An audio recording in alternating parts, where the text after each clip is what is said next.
Senhor presidente, colegas vereadores, colega vereadora, assistência que ainda se faz presente na noite de hoje e infelizmente não tão lotado quanto antes, porque quem eu gostaria que ouvisse esse discurso já se ausentou.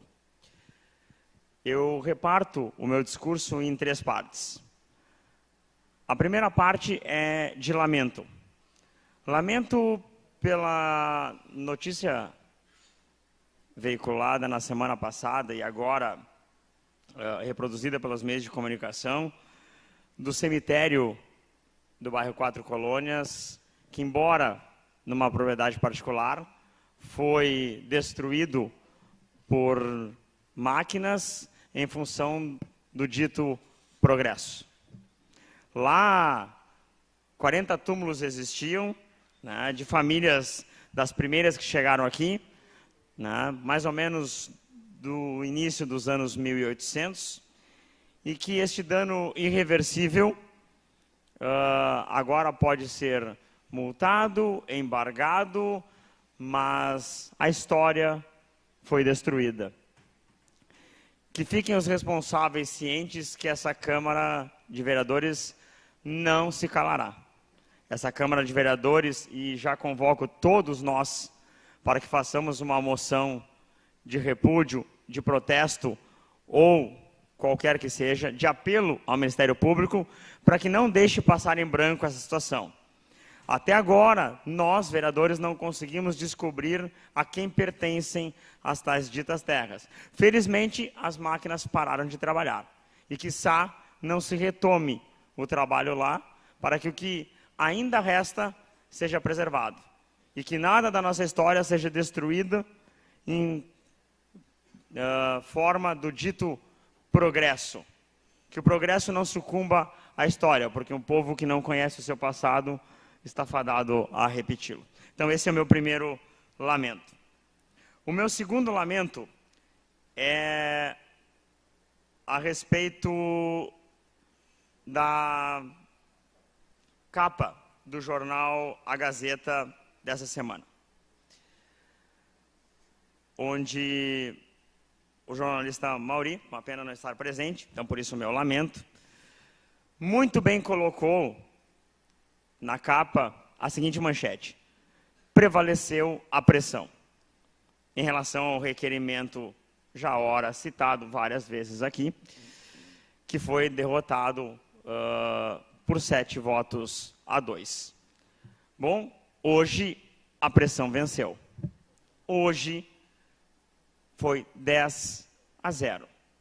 Hoje nós tivemos aqui a grata satisfação de ver a audiência pública ser aceita e votada. Mas, porque lá, naquele lado, à minha esquerda, estavam os usuários e os condutores de Uber. Vocês que aqui estavam assistindo, os vereadores e a assistência, se prestou atenção e ouviu, a cada fala do vereador João Paulo ou deste vereador, nós somos vaiados pelos taxistas e aplaudidos pelos usuários de Uber. A cada fala dos outros vereadores, houve o contrário. E aqui se dizem que não jogaram ninguém contra ninguém. Na última segunda-feira, fomos jogados aos leões. Na última segunda-feira, a Brigada Militar esteve presente aqui, porque foi contra nós dois que os taxistas se manifestaram, influenciados por determinadas pessoas que não têm relação alguma com o taxista. Vídeos postados pelos jornais da cidade. Uma é assessor parlamentar de deputado, que gritou aqui na tribuna, agora há pouco, que 4 anos passa rápido, como se fosse uma ameaça para mim. Mas, se é assessor de deputado, 1 ano e meio passa mais rápido ainda. Acho que ele tem que se preocupar antes do que eu. E a outra pessoa ligada a um sindicato da cidade, que não é o sindicato dos motoristas de Uber, que não é o sindicato dos condutores, que não é nenhum sindicato ligado à mobilidade urbana. Mas apagou um incêndio com gasolina. Dito isto, Mais uma vez, para quem não entendeu, não quis entender, não quer entender, eu vou repetir. Nós dois vereadores, João Paulo, que não me deu procuração para falar em seu nome, mas vou falar, e este vereador que aqui está, não jogamos uma bomba para o prefeito. Não. Nós passamos ao chefe do executivo, que tem a caneta na mão, o poder de decidir a melhor forma possível para regulamentar. Se fosse por audiência pública, que ele convocasse. Se for por um representante de cada entidade, que ele convocasse. Se fosse por um projeto de lei, que ele remetesse a essa casa e que essa casa o aprovasse ou o reprovasse, com ou sem emendas. É assim que funciona a legislação. E não no grito, no aplauso ou na vaia de uns e de outros. Ninguém aqui é contra taxistas. E se os taxistas tivessem ouvido a rádio ABC, onde eu dei uma entrevista, eu mesmo citei que várias vezes usei o táxi para pegar o meu filho na escola, porque conheço o taxista, é de plena confiança, e o Uber não usaria porque não conheço o condutor. Mas, outras vezes, utilizei Uber em Porto Alegre, por exemplo, por ele ser uma tarifa mais barata. Também já tive experiências ruins com taxistas em Porto Alegre, porque se recusaram a fazer uma corrida porque ela era menor do que R$8. E também já tive experiências ruins com o Uber, porque saindo de um show em Porto Alegre, a corrida era 3 vezes mais do que o táxi, já que a lei da oferta e da procura. E se vocês agora usarem um aplicativo chamado TunnelIn, que é um aplicativo onde se escuta rádios via internet, verão que a Rádio ABC aparece o patrocínio do Uber, do sistema que é dito ilegal. Então, critério, senhores.